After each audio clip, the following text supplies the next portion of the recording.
प्रिय विद्यार्थियों, नमो नमः। मैं डॉक्टर श्यामा अग्रवाल, सह आचार्य संस्कृत, राजकीय डूंगर महाविद्यालय बीकानेर, राजस्थान से आज के इस वीडियो में हम श्रीमद् विश्वनाथ कविराज प्रणीत साहित्य दर्पण के द्वितीय परिच्छेद के अंतर्गत व्यंजनावृत्ति का अध्ययन करेंगे। अभी तक हमने व्यंजना की परिभाषा का अध्ययन किया। आज हम व्यंजना के भेदों पर चर्चा करेंगे। कारिका 13 द्वितीय परिच्छेद की कहती है, अभिधा लक्षणा मूला शब्दस्य व्यंजना द्विधा, अर्थात शाब्दी व्यंजना या शब्द की व्यंजना या शब्दनिष्ठ व्यंजना द्विधा दो प्रकार की होती है। एक अभिधा मूला व्यंजना, दूसरी लक्षणा मूला व्यंजना। अर्थात व्यंजना को हम पहले दो भागों में विभक्त करेंगे, शाब्दी व्यंजना और आर्थी व्यंजना। अब हम शाब्दी व्यंजना को भी दो भागों में विभक्त करेंगे। शाब्दी व्यंजना के वे दो भाग होंगे, अभिधा मूला व्यंजना और लक्षणा मूला व्यंजना। इस कारिका के अनंतर दूसरी कारिका संख्या 14 कहती है अभिधा मूला के बारे में। वो कारिका कहती है, अनेकार्थस्य शब्दस्य संयोगादैर्नियंत्रिते एकात्र अर्थे अन्यधीर हेतुर्व्यंजना सा अभिधाश्रया। यहाँ आदि शब्दात विप्रयोग आदि के लिए है। इसको हम समझें, यह अभिधा मूला की परिभाषा है। इस कारिका के ऊपर वृत्ति में पंडित राज विश्वनाथ लिखते हैं, अभिधा मूलाम आह, अर्थात अभिधा मूला के बारे में कहते हैं। क्या कहते हैं वो कि शब्दस्य शब्द का संयोग आदि अनेक अर्थस्य, अनेक अर्थ वाले शब्द का जब संयोग आदि के द्वारा एकत्र अर्थे नियंत्रिते, एक अर्थ में नियंत्रण हो जाता है, फिर भी अन्यधि दूसरे अर्थ का बोधन होता है, आभास होता है, उस बोध को कराने वाला हेतु जो कारण है वह अभिधा आश्रया व्यंजना, अभिधा पर आश्रित शाब्दी व्यंजना है। भावार्थ यह है कि शब्द पर्यायवाची होते हैं। शब्द अनेक अर्थ प्रदान करते हैं। अनेक अर्थ वाले शब्द जब संयोग, वियोग, साहचर्य इत्यादि के द्वारा एक अर्थ में नियंत्रित हो जाते हैं, फिर भी विद्वान श्रोता को जिज्ञासा होती है अन्यार्थ के प्रति। उस अन्यार्थ का जो ज्ञान कराने का कारण होती है वह अभिधा पर आश्रित शाब्दी व्यंजना होती है। यहाँ संयोग के बाद आदि शब्द का प्रयोग किया गया है। इस आदि शब्द से तात्पर्य है विप्रयोग, वियोग आदि में साहचर्य, विरोध, अर्थ, प्रकरण, लिंग इत्यादि, जिसका अब हम अध्ययन करेंगे। लेकिन उनका अध्ययन करने से पूर्व हम इस कारिका को एक बार पुनः समझ लेते हैं कि विश्वनाथ या समस्त साहित्याचार्य अभिधा मूला शाब्दी व्यंजना को किस प्रकार कहते हैं। वो कहते हैं कि अनेकार्थक शब्द संयोग इत्यादि के माध्यम से एक अर्थ में नियंत्रित हो जाता है। वो कैसे होता है वो हम अभी देखेंगे, लेकिन फिर भी एक अन्य अर्थ की जिज्ञासा होती है और उस अन्य अर्थ का जो ज्ञान करवाता है, धी का अर्थ है बुद्धि, जो ज्ञान करवाता है उस ज्ञान का कारण अभिधा मूला व्यंजना होती है। उक्तम ही जैसा कि कहा भी गया है, संयोगो विप्रयोगश्च साहचर्य विरोधिता अर्थः प्रकरणं लिंगम शब्दस्यान्यस्य सन्निधिः सामर्थ्यं मौचिति देशः कालो व्यक्तिः स्वरादयः शब्दार्थस्य अनवच्छेदे विशेष स्मृति हेतवः। अर्थात संयोग, वियोग, साहचर्य, विरोध, अर्थ, प्रकरण, लिंग, अन्यस्य शब्दस्य सन्निधि, अन्य शब्द की समीपता, सामर्थ्य, औचित्य, देश, काल, व्यक्ति और स्वर इत्यादि, इनके कारण शब्दार्थस्य अनवच्छेदे, जो शब्द के अर्थ का अनवच्छेदे अनिर्धारण होने पर विशेष स्मृति हेतु ये विशेष ज्ञान के कारण बनते हैं। अर्थात एक शब्द के कई अर्थ निकलते हैं, एक शब्द के अनेक अर्थ निकलते हैं, लेकिन संयोग वियोग आदि के कारण जहाँ अर्थ का अनिर्धारण हो रहा हो वहाँ इनके कारण अर्थ एक पर्टिकुलर मीनिंग में निर्धारित हो जाता है। कैसे? जिस प्रकार सशंख चक्रो हरि, शंख चक्र सहित हरि, हरि शब्द के अनेक अर्थ है, लेकिन जब शंख और चक्र का संयोग है तो हरि शब्द का विष्णु अर्थ में नियंत्रण हो जाता है। इस उदाहरण से हम समझ गए हैं कि एक शब्द के अनेक अर्थ निकलते हैं, परंतु संयोग के कारण, कहीं वियोग के कारण, कहीं साहचर्य के कारण उस अनेकार्थक शब्द का एक अर्थ में निर्धारण हो जाता है।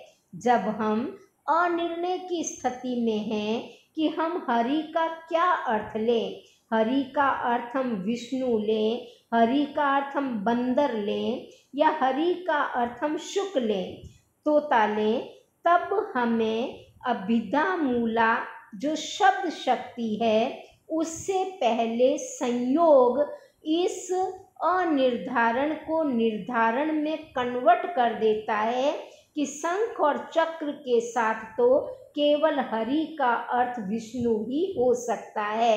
इस प्रकार जब शब्द के अर्थ का अनवच्छेद हो रहा हो, अनिर्धारण हो रहा हो, तो ये संयोग वियोग आदि विशेष ज्ञान के कारण होते हैं।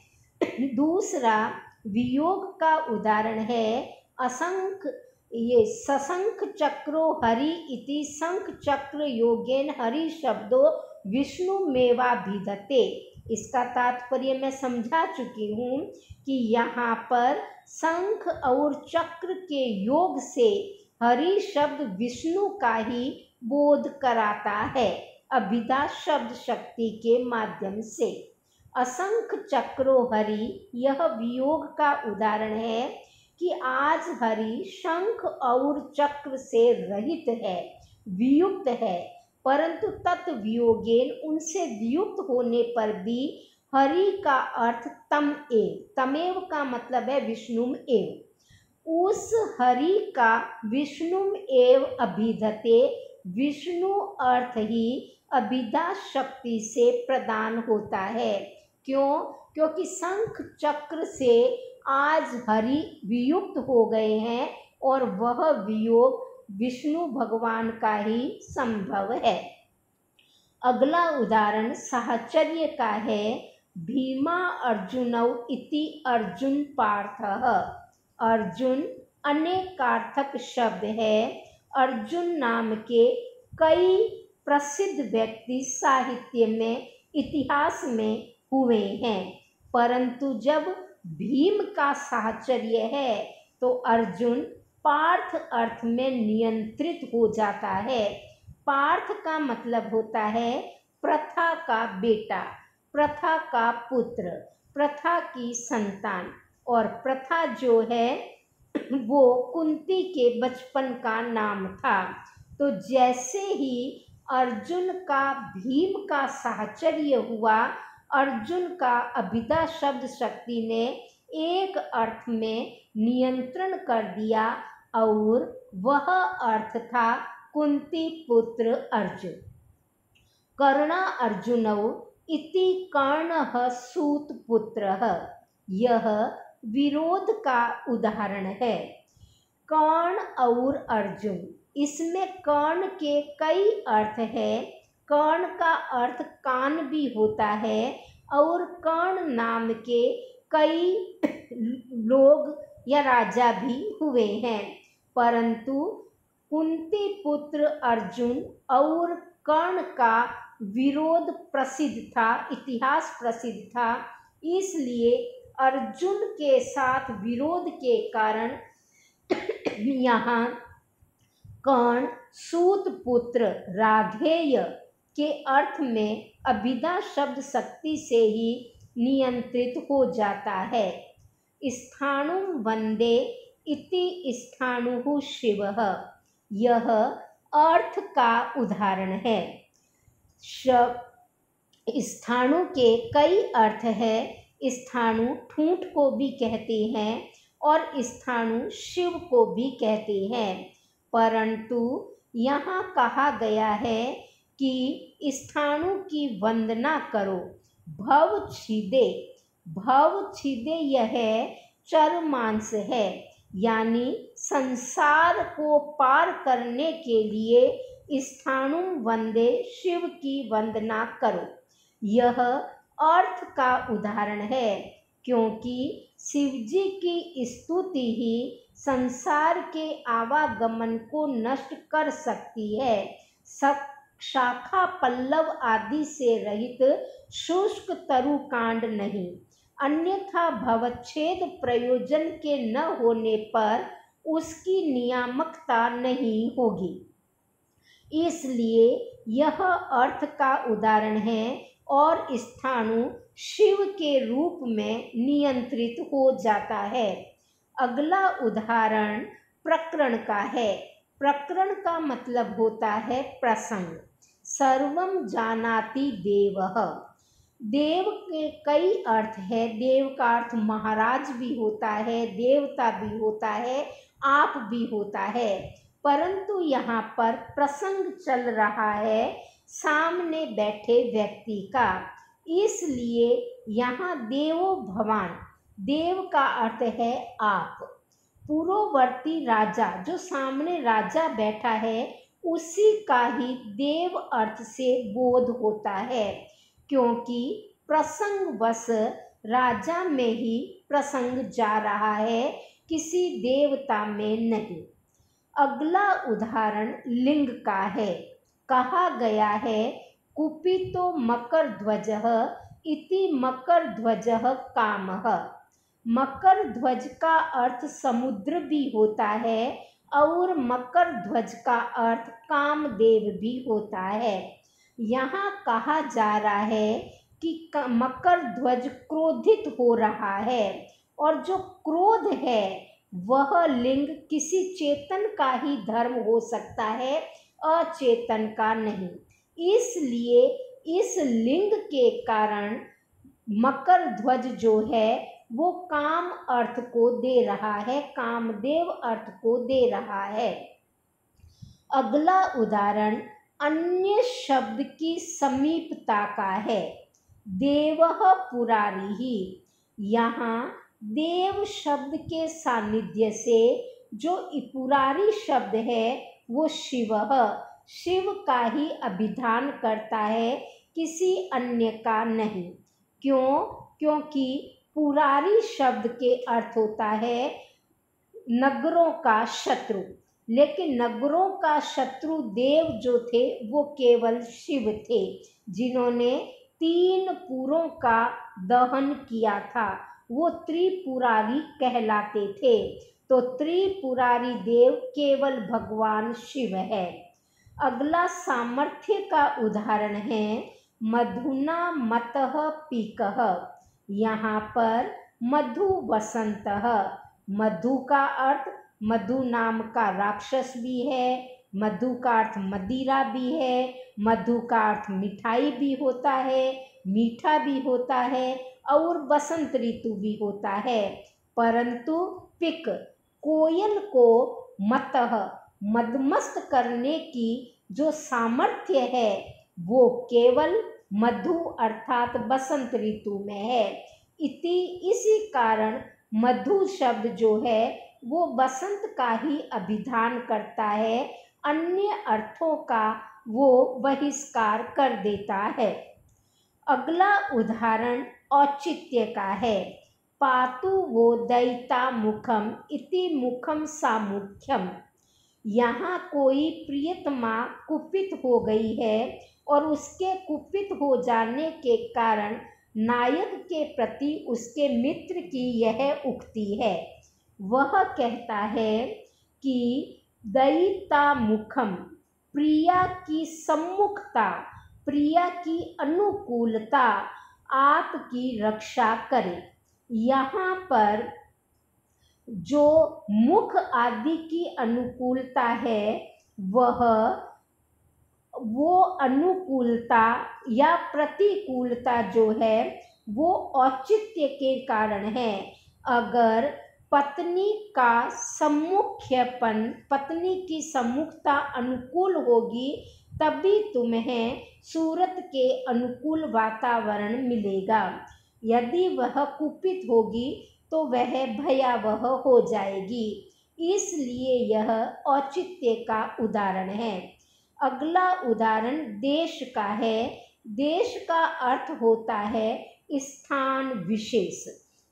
उदाहरण है विभाति गगने चंद्रः।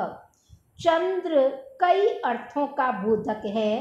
चंद्र शब्द का अर्थ चंद्रमा भी होता है और कपूर भी होता है, परंतु गगने आकाश में चंद्र सुशोभित हो रहा है। आकाश एक ऐसा स्थान है जहाँ पर चंद्रमा ही सुशोभित हो सकता है, कपूर नहीं।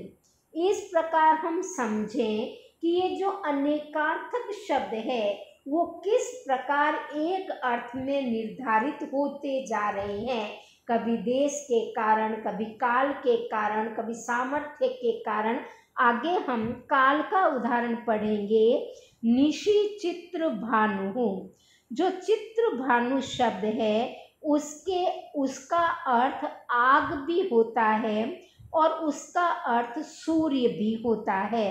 लेकिन निशि रात्रि में चित्र भानु केवल आग ही हो सकती है, क्योंकि सूर्य रात्रि में दिखाई देना असंभव है।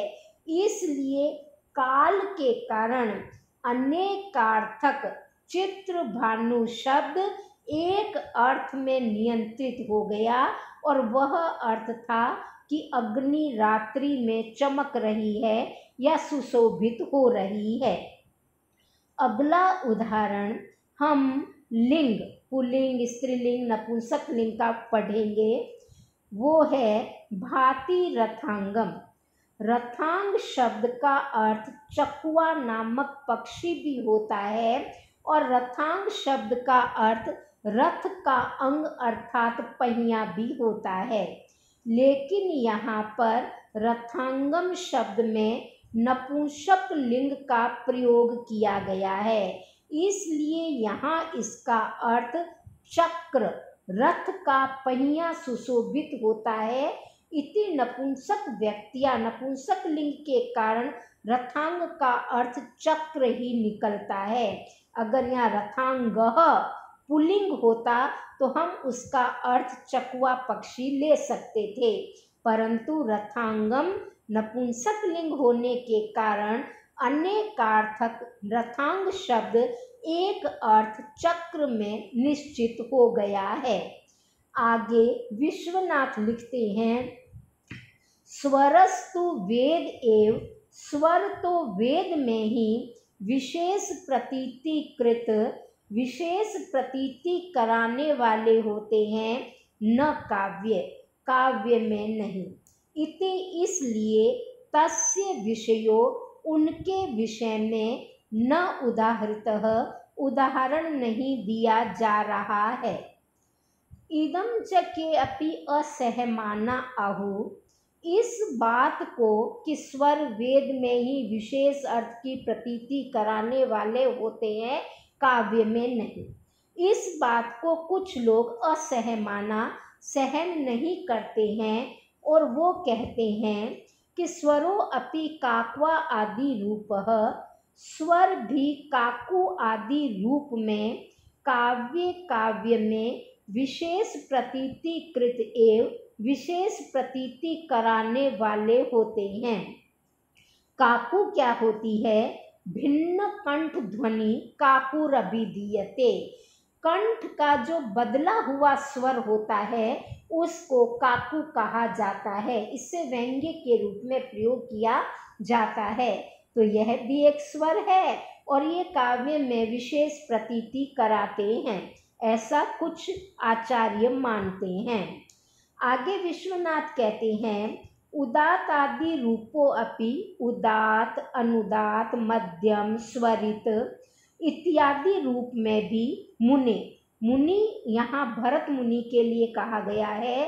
भरत मुनि की पाठोक्त दिशा, पाठ में कही गई रीति के अनुसार श्रृंगार आदि रस विशेष, श्रृंगार, वीर, रौद्र, अद्भुत इत्यादि रसों में विशेष प्रतीति कराते हैं। इति एतत् विषयम, इसलिए इस विषय में उदाहरणम उचितम एव इति, उदाहरण उचित है, तत् न, इसलिए यह ठीक नहीं है, इसका हम खंडन करते हैं। तथा ही क्योंकि काकू आदयः स्वरा, काकू आदि स्वर, वा अथवा उदात आदयो, उदात, अनुदात इत्यादि जो स्वर है वो व्यंग्य रूपम एव, केवल व्यंग्य का ही विशेषम प्रत्यायवंती, विशेष रूप से बोध कराते हैं। प्रकृत, प्रकरण में उक्तम कहे हुए अनेकार्थक, अनेकार्थक शब्दों को एक अर्थ में नियंत्रित करने का कार्य वो नहीं करते हैं। अतएव आहु, इसीलिए कहा गया है, काव्य मार्गे स्वरो न गण्यते, काव्य के मार्ग में स्वरों को नहीं गिना जाता है। अंत में कवि कहते हैं कि आदि शब्द का अर्थ है एतावन मात्र स्तनी, इतने से स्तनों वाली, इत्यादि, हस्त आदि भी चेष्टा भी, हाथों आदि की क्रियाओं के द्वारा, चेष्टाओं के द्वारा, या हम कह सकते इशारों के द्वारा, स्तन आदि के कमल, कोरक आदि का आकार बनाकर बताना, ये जो चेष्टा हम सीधा सा अर्थ समझें, इशारों से भी कई बार अनेकार्थक शब्द अनेक अर्थ में नियंत्रित हो जाता है। इतना सा छोटा भी हो जाता है इशारों से और इतना सा बड़ा सा भी अर्थ हो जाता है इशारों से। तो इनके द्वारा भी अर्थ जो है वो एक अर्थ में नियंत्रित हो जाते हैं और अनेक अर्थ वाले शब्द एक अर्थ में नियंत्रित हो जाने पर भी जो अन्यार्थ की प्रतीति होती है, उस अन्यार्थ की प्रतीति का ज्ञान कराने वाली होती है शाब्दी अभिधा मूला व्यंजना। इसके हम आगे के कुछ और अध्ययन की चर्चा अगले वीडियो में करेंगे। धन्यवाद।